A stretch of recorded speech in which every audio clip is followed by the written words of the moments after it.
여러분 안녕하십니까. 6월 13일 일요일 새벽이 되었습니다. 준은책입니다. 어제 방송을 하지 못했습니다. 몸이 많이 아팠는데다가 하필 또 제 고물 노트북이 다운이 됐기 때문입니다. 요즘 자주 다운이 되는데 어제는 좀 심각했고 이 자료가 모두 날아가 버렸습니다. 돈을 좀 벌어서 노트북을 새로 장만하겠습니다. 금요일 오전 이준석이 국민의힘 대표로 선출이 되었습니다. 이 차기 대선을 담당할 당 대표입니다. 일각에서는 이준석이 김무성, 유승민의 아바타다 이런 말이 떠돌지만 어쨌든 이준석이 바람을 일으킨 건 사실입니다.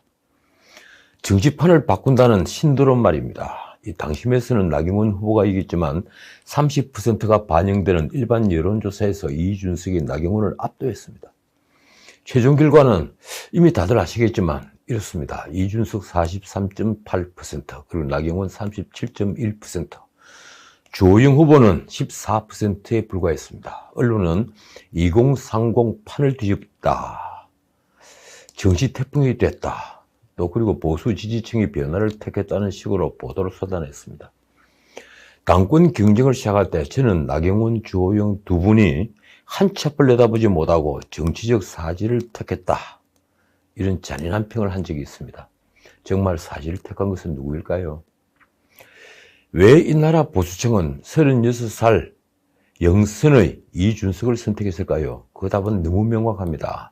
기존 정치판, 기존 야당에 신물이 났기 때문입니다.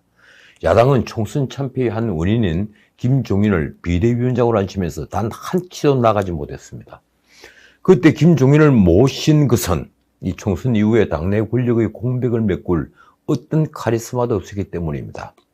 그래서 고만고만한 중진들이 비대위를 만드는 데 합의했고 김종인 체제를 1년이나 끌고 가도록 방치했습니다. 그 1년 동안 야당은 정말 무력했습니다. 그동안 어떤 일이 벌어졌습니까? 코로나 사태로 모두가 멈춰섰는데 백신을 확보하지 못해서 세계 102번째 접종국이 되었습니다. 4년째 경제 폭망인데 재정으로 막았습니다. 이것 때문에 국가 채무는 폭증해서 가계부채와 함께 언제 터질지 모를 뇌관이 되었습니다. 그런데도 자영업자 소상공인들이 몰락을 막지 못했습니다. 일자리는 사라지고 소득 격차는 더 벌어졌습니다. 집값을 잡는다면서 임대차 3법을 만든 바람에 집값은 더 폭등했고, 그걸 핑계로 공시지가를 올리고 종부세 폭탄을 안기면서 남아있는 중산층을 붕괴시켰습니다. 정말 고통스러운 한 해 한 해였습니다. 정권 안전을 목적으로 공수처법을 다시 바꾸고 이 권력수사에 나선 윤석열과 추미애가 벌인 대전이 연일 신문 일면을 장식했습니다. 정말 지겹도록 봤습니다. 솔직히 내로남불의 상징 조국이 여전히 고개를 뻣뻣이 들고 있고, 피고인 법무부 장관부터 피의자 검찰총장이 등장하고 피의자가 된 청와대 비서관이 그런 인사를 좌지우지하는 것은 야당이 만만했기 때문입니다. 정말 야당은 보이지 않았습니다. 이 무능하고 오만한 권력과 싸울 방법도 몰랐고 싸울 투사도 없었습니다.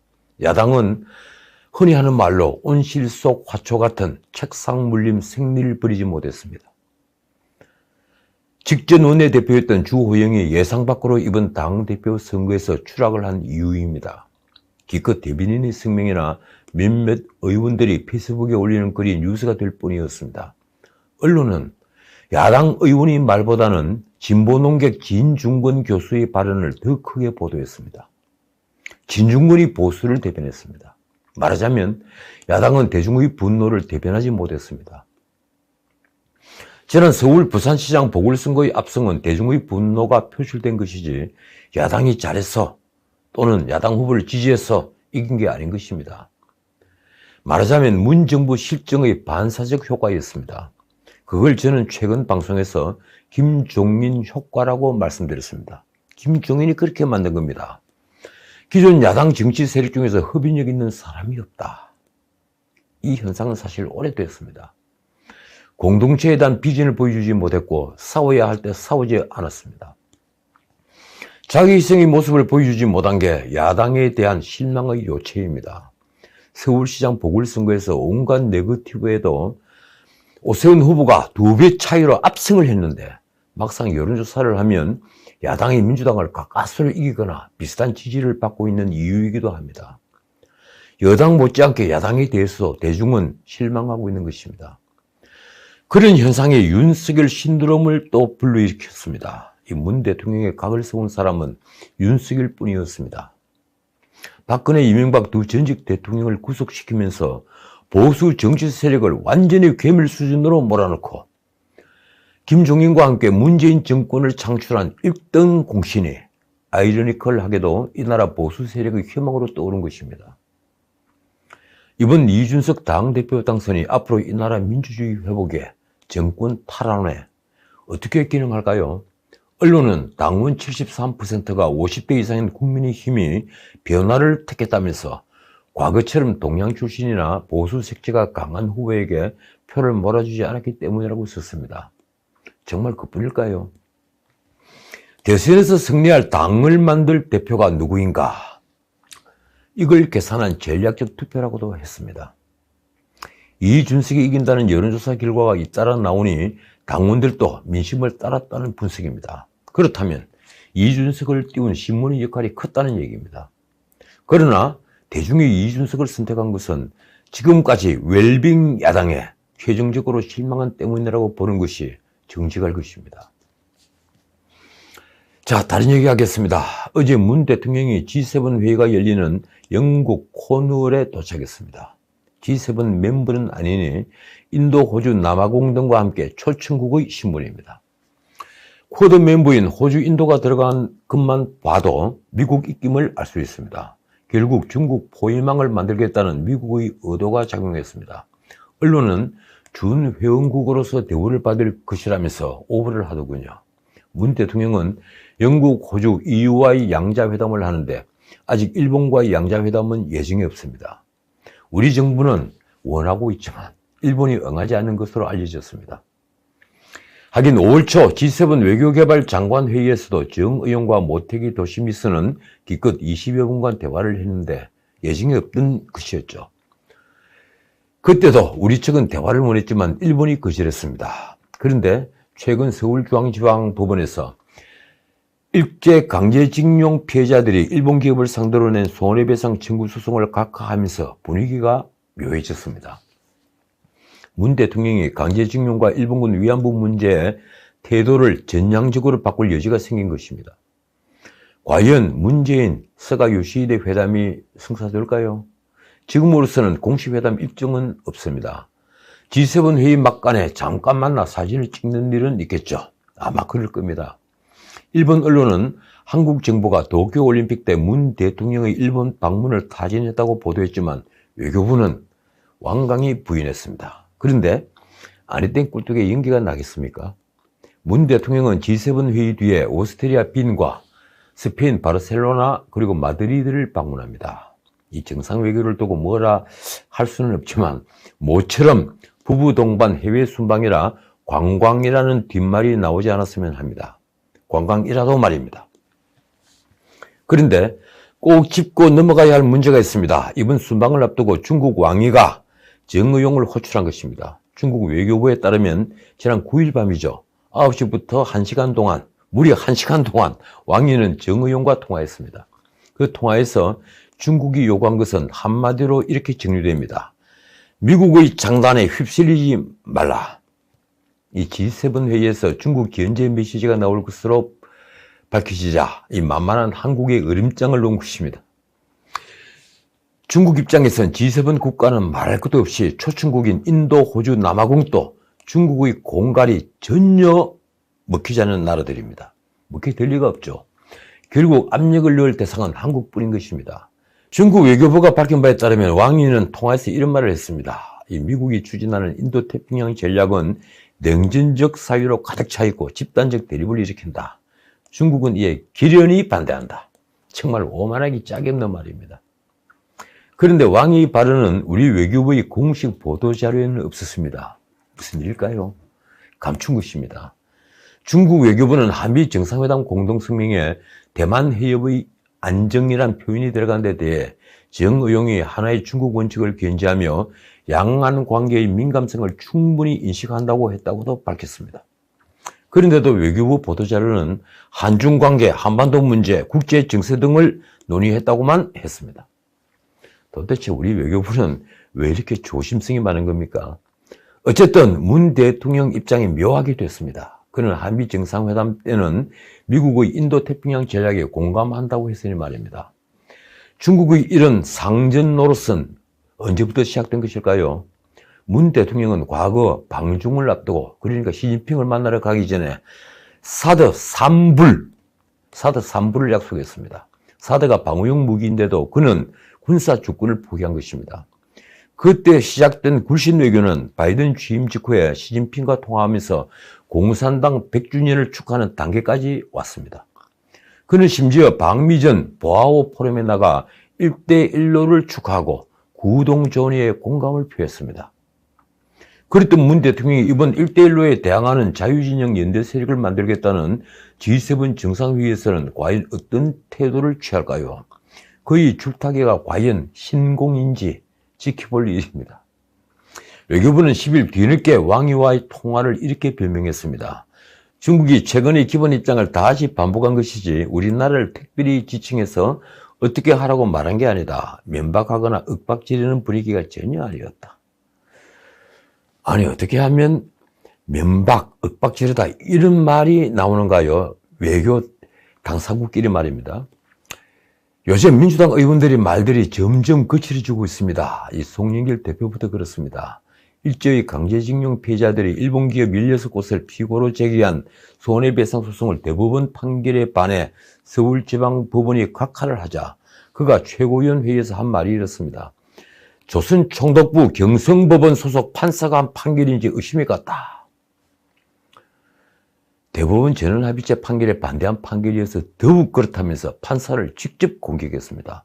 판사의 판결에 쓸데없이 정치적인 언어들이 많이 들어갔다. 송영길도 법조인이죠. 물론 법조계에서도 판결에 대한 의견은 아닙니다. 한일 청구권 협정에 개인의 청구권을 배제할 수 없다는 데는 다수가 의견이 일치합니다. 저도 그렇습니다. 그러나 그 청구권을 직접 행사할 수 있느냐 하는 문제는 의견이 나누어집니다. 그런데도 하급심이 대법원 판결에 반하는 판단을 했다고 하여 총독부 판결이라는 비난은 판결에 대한 평석이 아니라 오히려 법원 판결에 대한 감정적 개입으로 비칠 수 있습니다. 제 역시 결론은 이번 하급심 판결과 같습니다만 판결 이유 중에 납득할 수 없는 부분이 있었습니다. 예컨대 이런 말입니다. 식민지배의 불법성과 징용의 불법성은 유감스럽게도 모두 국내법적 법 해석이다. 과연 그렇습니까? 식민지배는 대부분 강대국의 제국주의가 낳은 불법 행위라는 것이 현대 국제법 해석입니다. 송영길 대표는 10일 윤석열 전 총장에 대해서도 이상한 말을 했습니다. 이 CBS 라디오에서 한 말입니다. 그는 1997년 대선 당시 이회창 후보까지 끌어왔습니다. 이회창 씨 같은 경우 김영삼 정부에 의해서 감사원장 그리고 총리로 발탁됐지만 YS를 배신하고 나와서 대통령이 되겠다고 했지만 결국 실패했다. 그 다음에 윤석열을 거론했습니다. 이 윤석열 후보는 연수원 기수 5기를 뛰어서 파격적으로 승진이 되어서 서울중앙지검장 검찰총장으로 임명됐다. 문재인 대통령으로부터 일종의 발탁 은혜를 입었다. 그래서 배신이라는 것이죠. 이런 발언에는 두 가지 문제점이 있습니다. 먼저 민주당은 적어도 이회창 후보에 대해서는 입을 닫아야 합니다. 부끄러운 줄 알아야 합니다.